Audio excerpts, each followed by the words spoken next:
This is Case of the Week. 16-year-old football player. Actually, he never played football before. He started playing in the fall, decided he was going to try this new sport out, playing offensive lineman, started complaining of pain almost right off the bat when they started practicing in pads, complaining of low back pain, non-radicular, located right around the PSIS, didn't complain of any numbness or tingling or any pain going down his legs, no bowel or bladder dysfunction, but pain in the back, especially when he would push forward. He also complained of pain with any sort of extension. What would be your two differential diagnoses for this player?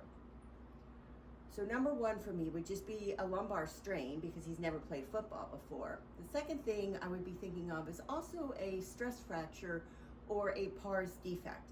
I went ahead and got plain x-rays, which came back normal when I reviewed them, AP lateral and obliques. I couldn't see anything on either x-ray, but I did move forward with a CT scan after he had failed 2 months of physical therapy, anti-inflammatory medication, and activity modification.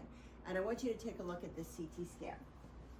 So this is a sagittal view of the CT scan, so L5, 4, 3, 2, 1. I want you to really look at L1. This is a vertebral body moving into the interarticular area here, and this looks completely normal. So we drop down to L2, and then we move into the pars region, and you can see this defect right here. So he has a defect of his pars interarticularis. Move down to L3, this looks completely normal. I just want to talk about pars defects in athletes. So you have two types. You have the type that occurs from a stress fracture, which is repetitive use, or you have the type where the patient just never had their growth plate closed but became symptomatic during the sporting activity.